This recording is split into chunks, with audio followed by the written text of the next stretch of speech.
Gloire à celui qui vit pour toujours, éternellement et à jamais. Gloire à l'agneau immolé. Gloire au Seigneur des Seigneurs.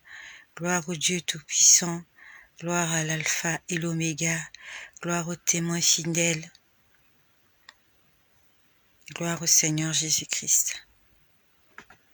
Je rends grâce au Seigneur Jésus-Christ pour ce 14 juin 2021. Je rends grâce au Seigneur Jésus-Christ pour toi, pour ta famille, pour toutes les personnes qui t'entourent. Que le Seigneur Jésus-Christ soit glorifié, lui qui nous permet d'être toujours en vie et d'être compté parmi les hommes et les femmes vivantes encore en ce jour. Le Seigneur nous a renouvelé le souffle de vie, vivant pour lui, marchant pour Jésus-Christ. Par ce message, je veux terminer ce que le Seigneur m'avait montré et m'avait dit dans l'après-midi du 3 juin 2021. Pour ceux qui sont connectés, j'avais commencé par la partie 1 et je vais terminer aujourd'hui. En fait, ce jour-là, quand le Seigneur me parlait, j'étais en train de noter tout ce qu'il me montrait. Malheureusement, le dernier papier sur lequel j'avais noté, je l'ai égaré. J'ai essayé de le fouiller, mais je ne l'ai pas retrouvé. Mais je vais vous dire ce dont je me souviens. Et tout à l'heure, avant que je ne commence à faire cette vidéo, j'entendais des gens chanter. J'ai entendu une chanson, des gens qui étaient en train de chanter. Que le Seigneur bénisse ma sœur Esther Dinakera. Esther Dinakerna. Que le Seigneur te bénisse, ma sœur, là où tu te trouves. Donc, je disais que tout à l'heure, avant que je commence à vous faire cette vidéo, j'étais en train d'entendre une chanson. C'était une adoration. On était en train de dire « gloire, gloire ». On disait « gloire, gloire à Jésus ». Je ne sais pas qui était en train de chanter cette chanson, mais j'avais l'impression que c'était une chorale. C'était beaucoup de gens. Par expérience, je sais que nous sommes accompagnés des anges. Souvent, nous sommes accompagnés d'un ange, souvent de deux. Mais quand j'entends les chansons, j'ai l'impression qu'il y a plusieurs personnes qui chantent. Donc, je ne sais pas si je suis accompagnée de plusieurs anges ou alors est-ce que mes oreilles sont connectées au royaume des cieux au point d'écouter les anges chanter, je ne sais pas. Mais je peux te dire, en vérité, je te le dis, que dans le royaume des cieux, il y a de la louange tout le temps. Parce que je peux entendre des chansons tout le temps. Quand je suis en prière, j'entends des chansons. J'entends des chansons. J'entends des gens chanter. Souvent je peux les voir, souvent je peux pas les voir, je fais que les entendre chanter. J'aimerais te dire que Dieu aime la louange, Dieu aime l'adoration. Et surtout quand ça vient de son peuple, quand ça vient de ton cœur. Ne chante pas les chansons de n'importe qui, n'importe comment. Chante des chansons pour la gloire de Dieu.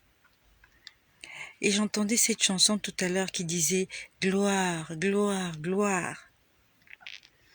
Et ça m'a rappelé ce que j'ai vécu un soir.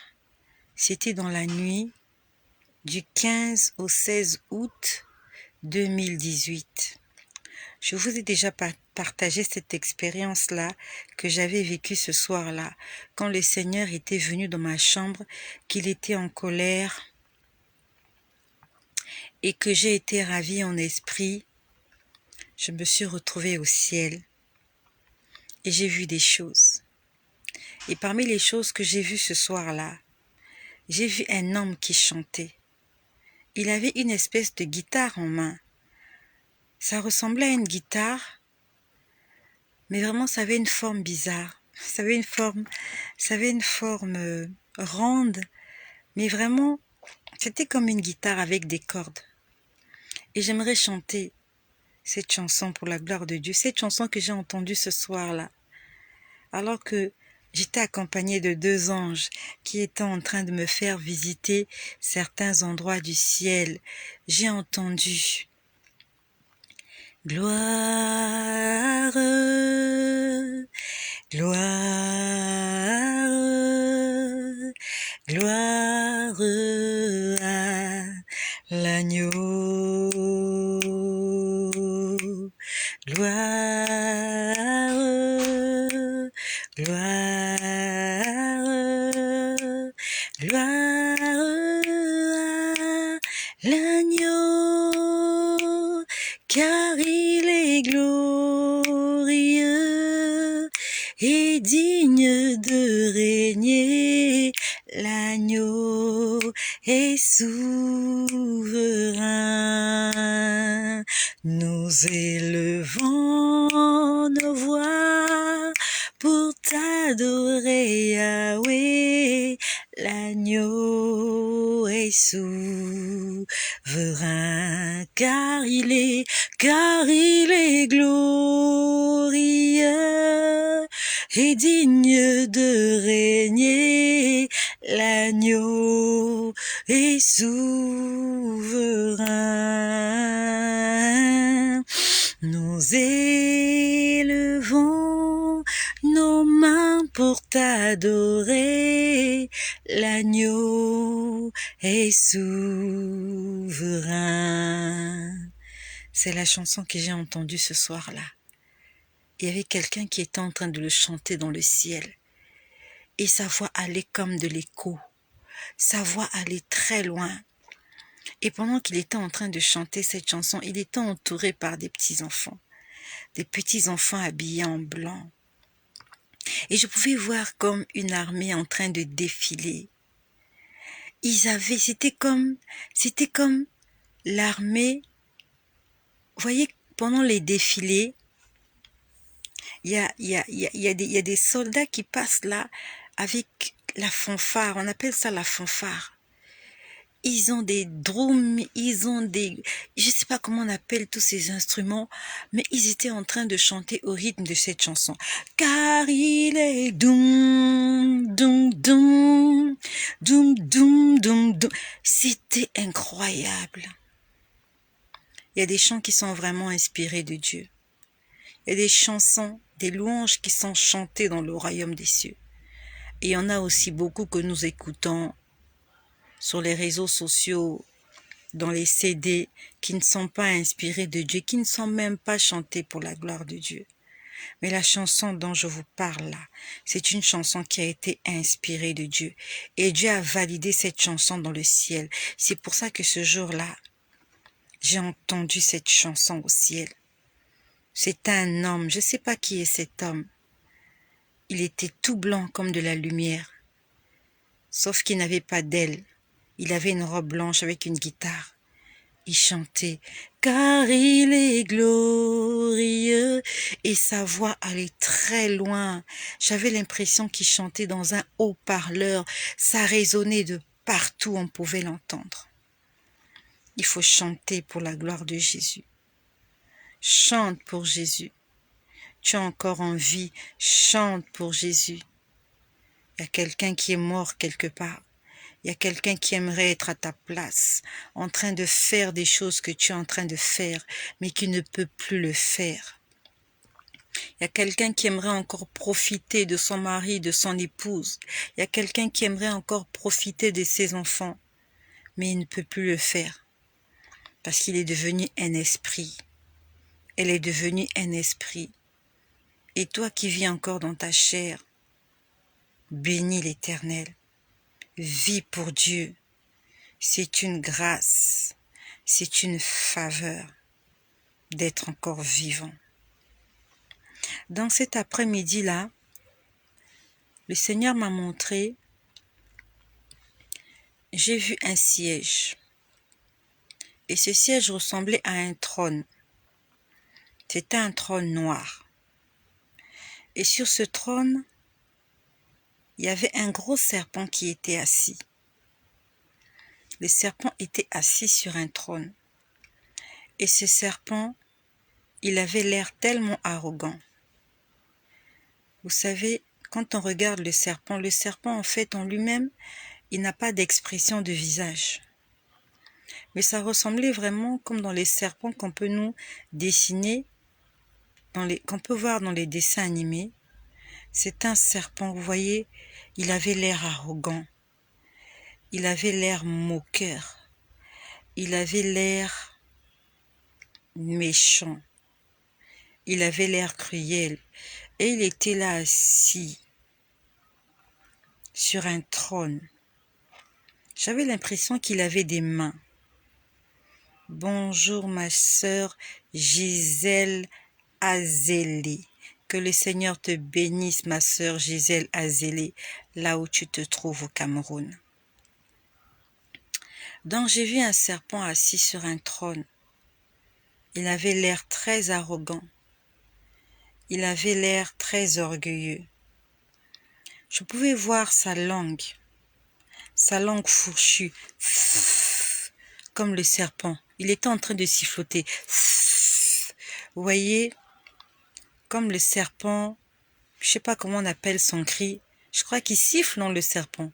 Je sais pas, voilà.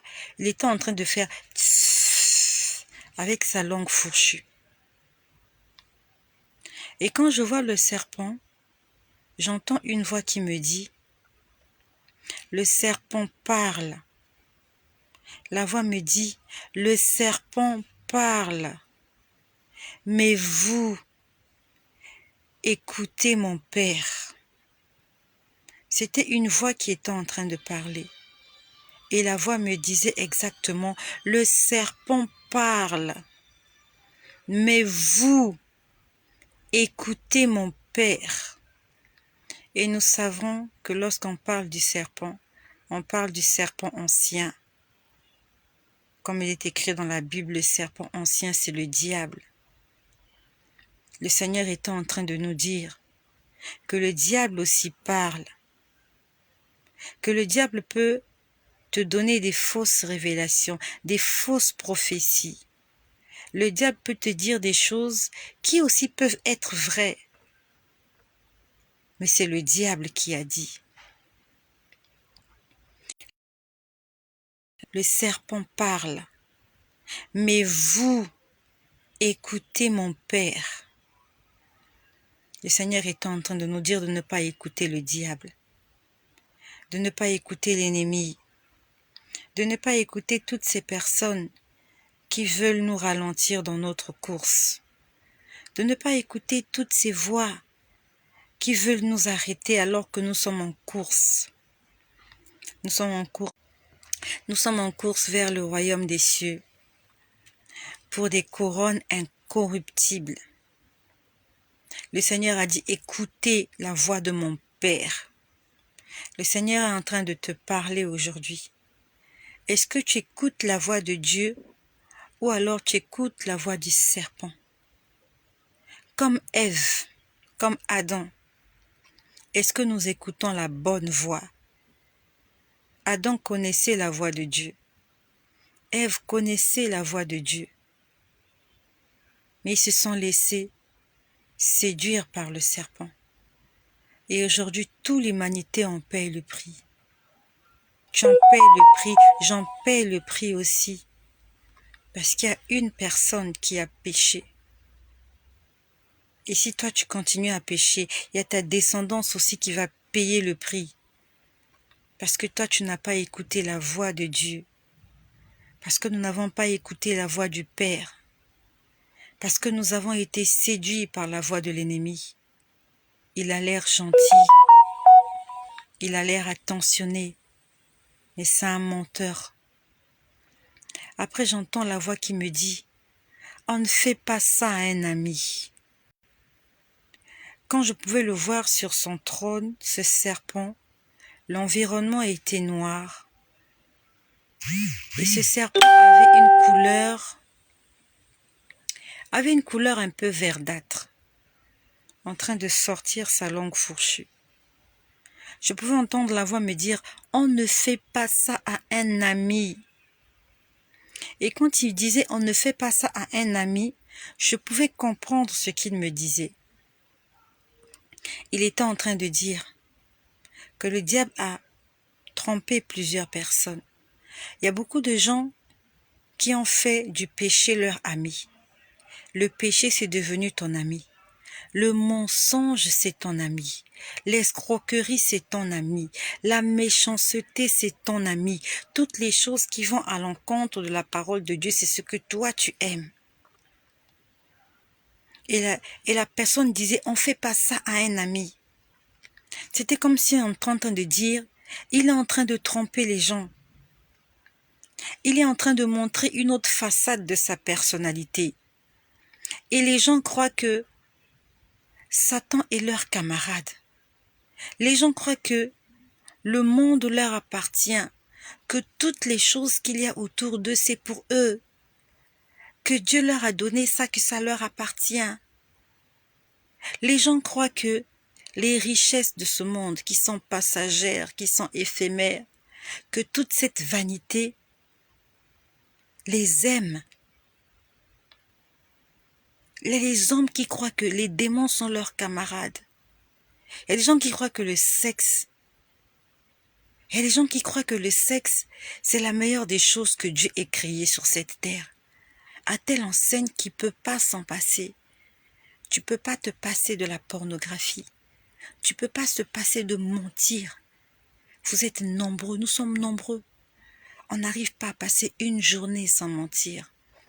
On ment encore et encore et on jure même en mentant. Alors qu'on est conscient au fond de soi que ce que j'ai dit c'est du mensonge. On se fait une certaine identité, une certaine personnalité qui est fausse. Et on y prend du plaisir. Et on fait de toutes ces choses-là nos amis, nos confidents. Tu te caches derrière une personnalité de menteur. Il y a des gens qui mentent. Quand ils mentent, vous avez l'impression que c'est eux qui ont créé le mensonge. Tellement ils mentent bien, ce sont des experts en mensonges.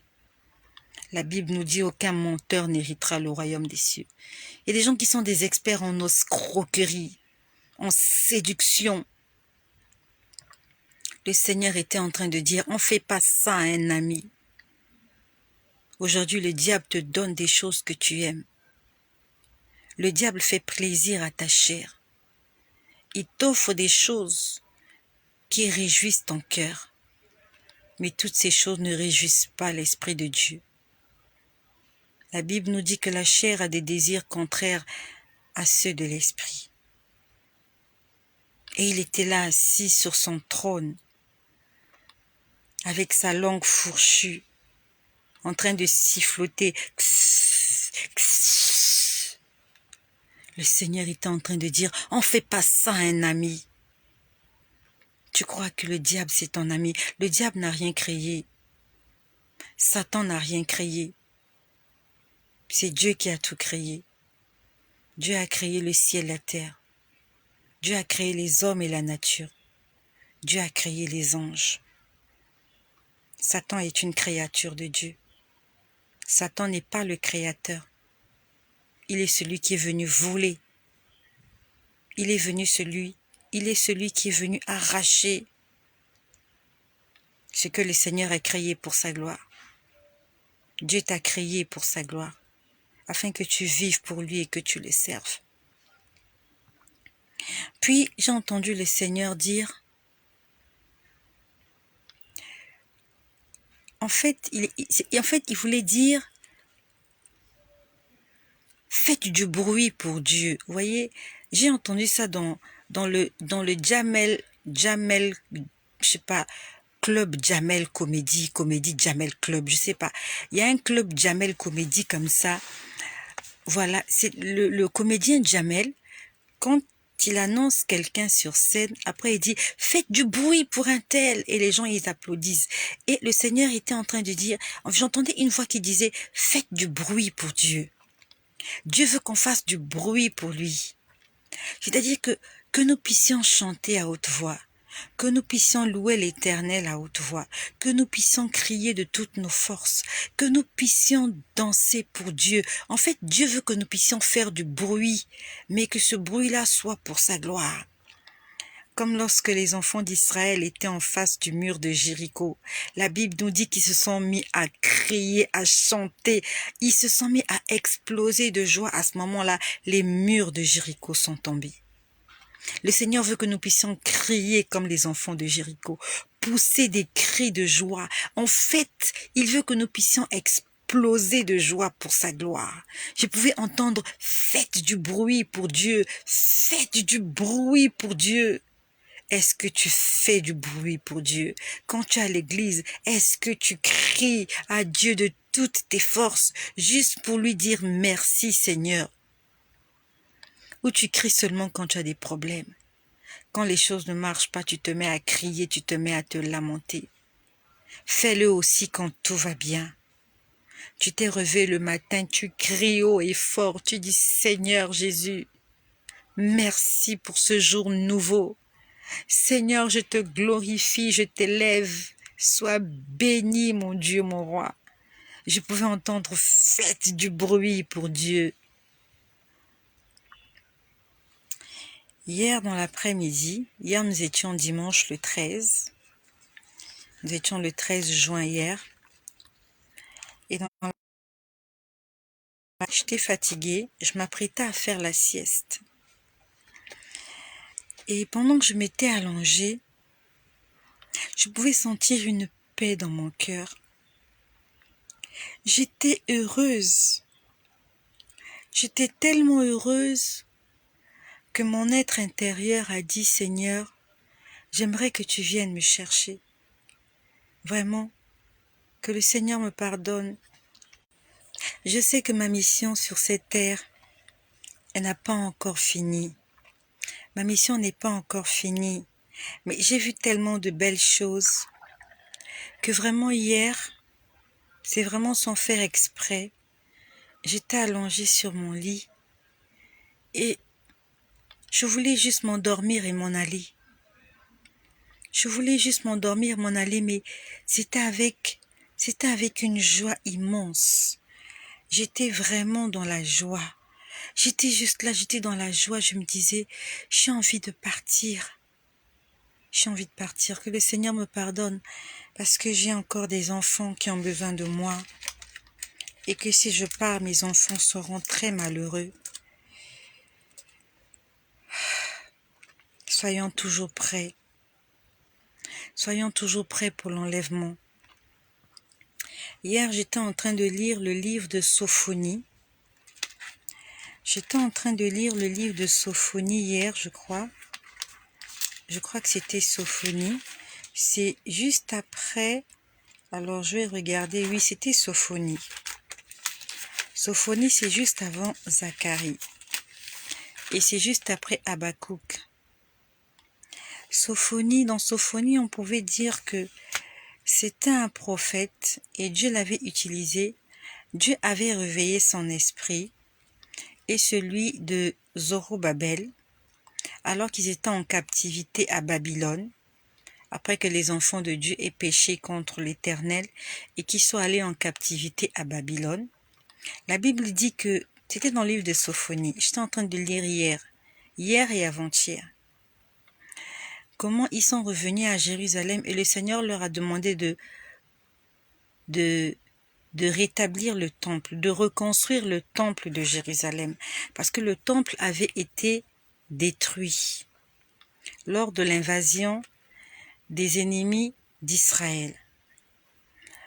Et j'ai lu, je crois, au chapitre 2, il leur a fallu 2 ans pour reconstruire le temple de Jérusalem. 2 ans, avec des matériaux et des outils rudimentaires. Il leur a fallu 2 ans. Et quand j'ai lu ça, je me suis dit, Le Seigneur m'a dit qu'avant qu'il ne revienne, avant qu'il ne vienne prendre son épouse, il m'a dit que le temple de Jérusalem sera reconstruit. C'est ce qu'il m'a dit. C'est ce qu'il m'avait montré. Que le temple de Jérusalem sera reconstruit. Et quand j'étais en train de lire hier Sophonie, en ce temps-là, ils ont fait 2 ans pour reconstruire le temple. Ils n'avaient pas les outils que nous avons maintenant. Ils n'avaient pas la technologie que nous avons maintenant.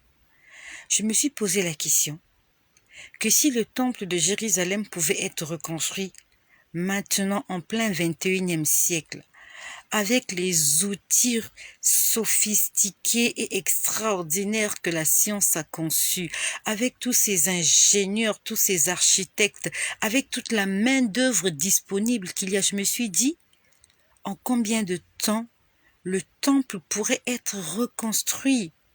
Si en ce temps-là, les enfants d'Israël revenaient à Jérusalem vraiment timidement, et on dit qu'ils étaient plus intéressés à rebâtir leur maison que de rebâtir le temple. Ça veut dire que tous n'étaient pas en œuvre pour reconstruire la maison de l'Éternel. Mais ceux-là qui avaient la détermination, ceux-là qui avaient la conviction que Dieu voulait que le temple soit reconstruit, la Bible nous dit dans Sophonie 2 qu'ils l'ont reconstruit en 2 ans. Et si aujourd'hui, alors que nous attendons le retour du Seigneur, le temple de Jérusalem doit être reconstruit, je me suis posé la question, si les gens se mettent en œuvre pour reconstruire ce temple, en combien de temps ils vont le reconstruire? En 6 mois? En 3 mois? En 1 année? Il n'y a plus le temps. Le temps est terminé, le temps est écoulé. Je vous ai dit la dernière fois, je vous ai montré un chemin. Comment on m'a dessiné. C'était comme une barre horizontale. Là où il y avait un pasteur, le pasteur de l'église. Le pasteur de l'église, c'est le Saint-Esprit qui me disait, bientôt je m'en irai, il ne me reste qu'une journée ici. Il a dit, il ne me reste qu'une journée ici. Il m'a dit, je suis en train de partir. Et il m'a montré, il m'a dit, bientôt l'obscurité va envahir la terre. L'obscurité va envahir le monde. Il y aura la désolation. Et avant que cela ne se passe, le temple de Jérusalem doit être reconstruit. Je n'ai jamais été à Jérusalem. Je n'ai jamais été en Israël. Je ne sais pas où se trouve ce temple, mais je sais que c'est sur une colline. Parce que le Seigneur me l'a montré en hauteur. C'était sur une colline ou sur une montagne, mais c'était en hauteur. Ça veut dire que si le temple de Jérusalem est reconstruit, personnellement, je crois que ils vont le reconstruire peut-être en moins d'1 année. Et le Seigneur dit qu'il viendra quelque temps après que ce temple-là soit reconstruit. Ça ne mettra plus du temps. Mais ce n'est pas la peine de nous focaliser sur le temple de Jérusalem. Parce qu'avant que le temple ne soit reconstruit, avant que Jésus-Christ ne revienne, avant que l'Église soit enlevée, les gens vont mourir.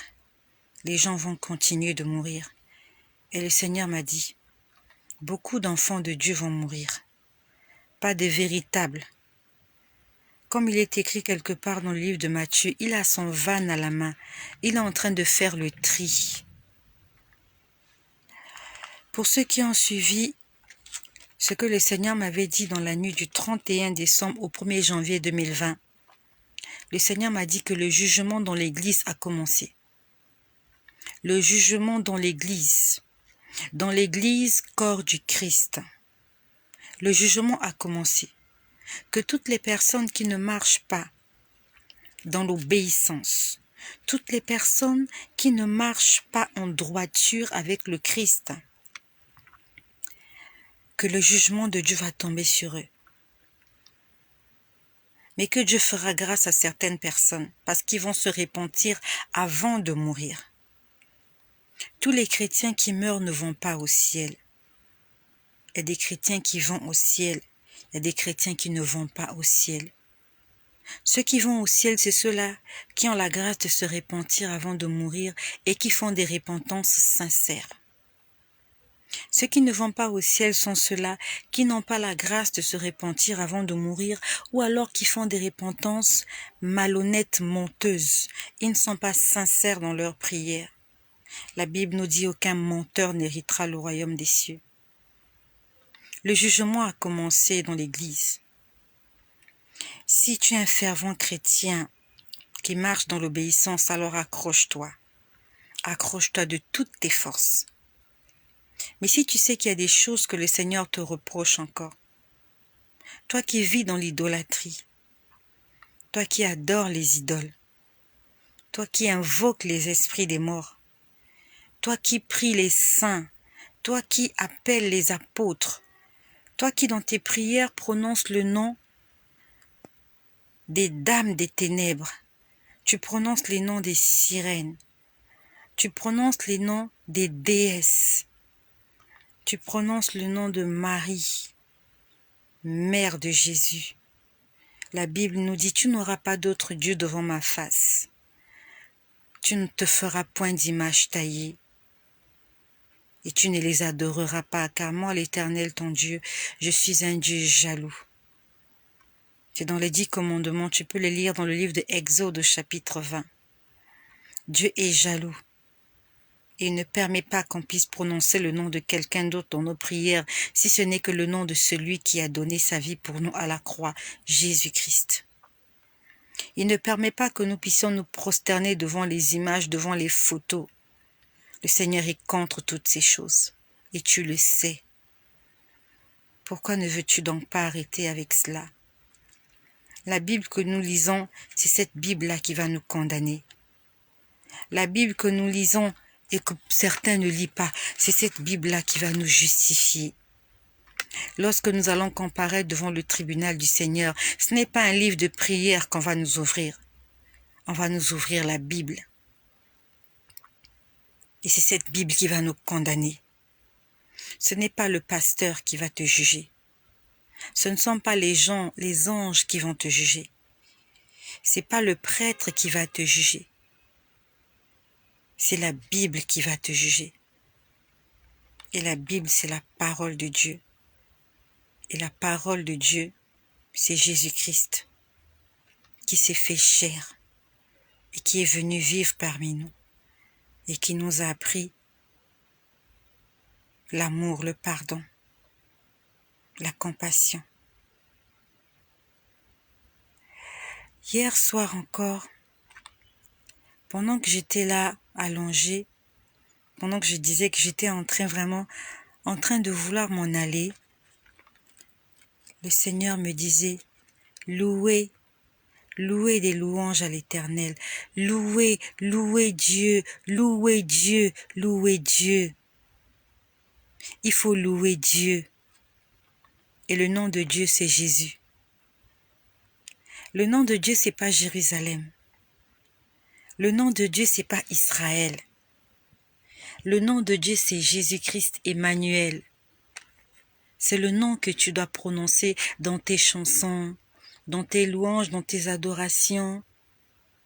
Jérusalem, c'est pas le nom de Dieu. Il y a une chanson comme ça que les gens chantent et dansent, Jérusalem. Jérusalem, c'est le nom d'une ville. Jérusalem, ce n'est pas le nom de Dieu. Il faut que tu t'en souviennes. Que toute chanson où le nom de Jésus n'est pas prononcé, cette chanson n'est pas pour la gloire de Jésus. Jérusalem, c'est pas le nom de Dieu. Le nom de Dieu, c'est Jésus-Christ. Le nom au-dessus de tous les noms. Le seul nom qui nous a été donné par lequel nous soyons sauvés. Une fois, il y a mes enfants qui disent, mais maman, dans cette chanson, on parle de Jérusalem. Oui, c'est comme si on parlait de Paris. Paris est une ville, Jérusalem est une ville. Mais Jésus n'est pas une ville. Jésus est Dieu. Je te bénis, toi qui es connecté à cette chaîne, que ce soit sur Facebook ou sur YouTube.